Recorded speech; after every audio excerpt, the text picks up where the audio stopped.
I'm BoPeep, and this is an Esoteric exclusive. Okay, so we're here at Dead on Thelma Studio. This is where it goes down. Come on in. So I guess really. So right here, this is the main room where all the mixing and mastering happens. You got your mixing and master board, and this is actually an original from the 1980s. It was actually the soundboard that Whitney Houston recorded on. Crazy, right? So it's crazy that I got to share the room with the legend because it kind of makes me feel a little legendary. It kind of makes me feel a little more esoteric than I already feel. So yeah, this is where it goes down. Got your Yamahas, your basses and all that. And this is kind of the birthplace of Sprite. Yeah, man, this is my jam. Baby gave me Becky, she was rolling off a bar. Asked her if she loved the dress, she said she feeling like a star. But yeah, so you got all your things. Everything in the song comes from one of these little buttons, one of these little knobs. This is where it all went down, man. So come on in here. I'm grooving. This is the main room where things go down. I usually don't use this booth because I don't play a lot of instruments besides the piano. I only know a couple chords. But yeah, you put the drum kit in here, the mic, and it gets cracking, man. It gets cracking. The setup is actually crazy. This is the mid-size studio. This is my favorite room. Got all your stuff from people on the way from '96 when the studio opened to now. It's a genuine place, man. Magic happens here. Back here, this is the third one. It's a real small, but it does the job. Got your little lamp. I usually prefer the blue light just to get a little vibe. Plug the mic up, and I usually make that happen too. Back here, I actually spent 3 days in here one time. I'm working on some new stuff for a mixtape. It's the kitchen. It's meant for cooking. So this is where I kind of cook up the lyrics and cook up stuff for a hit. So called the kitchen. We always cooking. This is one of my good friends. I can say his name because I know the man. My good friend Amine, as he calls his 60 minutes in heaven. I wouldn't say it's 60 minutes for me. I'd say it's about a good 4, but we make it happen. All right. So yeah, coming back out here, man, this place is like home to me, like a second home. Just all the love. Mike don't want to be on camera, but Mike's up there. He's a good guy. Mike, my man.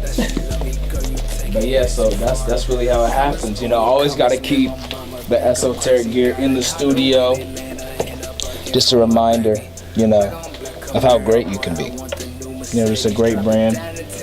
That's how we do it, man. Got the Beavers hat because we rap them beeves. But that's really about it, man. So this is it. Get you in the vibe. See the demons in you. How am I esoteric? Well, in order to be esoteric, you gotta believe in yourself first. And with this music, that's what I kind of had to do. As time progressed, I really started to say, wow, I can actually do this. Crazy things about all this was, as I released Sprite and Numb, stuff would start to happen that would never happen to me before. People would text me like, this song is amazing. Like, I believe in you so much. I think you can do this. And that was just so humbling to me. It's like, wow, like these people really believe in me. Like a girl said she would pay money to come to my show. Like that's unheard of to me. And so that's why I really enjoy, the values of esoteric and what they stand for, because it's everything I stand for. Believing in yourself and being an individual and pushing forward through what you want to do. So, growing up in a musical family, my mom being a singer, music was all around the house. So for my mom's passion, it was kind of passed on to me to become a passion, but I never really followed it. I was basketball my entire life. The hoop life was for me. But, as I gotten older and matured a little bit, music really started to take a toll on my life. As I moved to Nebraska this year to help out my grandparents that got really sick, I didn't really have much to do, so I would just kind of sit in my room and just write and write and write and write.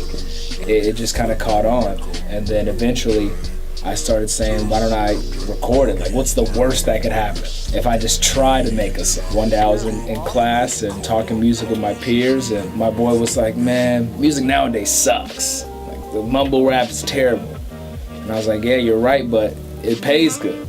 I was like, anyone can do it. And he's like, you can't do it. And I was like, bet, I could easily make a song and it'll be a hit. All I gotta do is kind of mimic what they do. And sure enough, I had math class next. Went to math class, didn't take no notes. Only notes I was taking was for the song. And you know, in math class, I just came up with that Sprite, never clean up with promethazine, and I just put a zenny feeling like I'm in a dream. And what I tried to do is just make it kind of a melodic nursery rhyme kind of sound, and where it gets stuck in your head and you're like, oh, I gotta hear this again, oh, I gotta hear this again, like a repeat kind of song. And then I was like, you know, I'll just see what happens with it, put it out there, and the rest is history.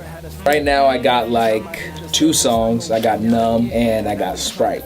Sprite is, I would say, the bigger song right now. It's doing pretty good. It has, I'd say, about 35,000 plays on SoundCloud in about 28 days. You can check that out if you want. My other song is Numb. I just released Numb about 5 days ago, and that's looking real good too. So how I kind of got into those 2 songs is, it's really 2 different worlds, if I'm being honest with it. Numb was more based upon how people are numb to situations nowadays. They just want to party and have a good time, and they really get numb to the outside world. And Sprite was a little similar, but it was in a different direction. Sprite was more, talks about drugs a lot, but it's really more about how those drugs make you feel. When you're on drugs, you feel amazing. I mean, I don't do drugs, but when you're on them, you feel amazing. So that's kind of the essence of what that song was trying to capture, just a good time and make you feel good. It's funny because on Sprite, the guy who actually mixed it, BoPeep, I had met him through a friend who was a kind of a rapper, and Bucky was like,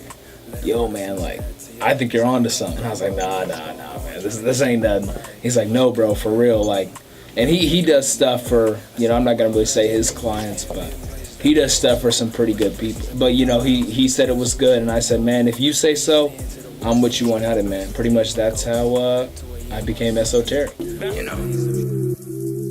So here it goes. This is a sneak peek of Closure. See, I've been staying up late, trying to get back to ya. Know you late on rent. Let a brother send a stat to ya. Cause I've been going, trying to get the mood right. Once you come back home, girl, I'm waiting in the moonlight. I see you out past 10 with him, hitting places that we go to. Reservations up at your house. This is Chef sushi up in Nobu. East End to the West End. You my best friend, you my go-to. 2 a.m. on a Sunday. All the things that we go through. Stop, girl, I really love ya. Lately I've been thinking, really thinking of ya. Oh, now from the playground, you would stay round, you would stay down. But it's time for me to go now. Do you keep it on the low down? Explicit. Oh, shit. But it's time for me to go now.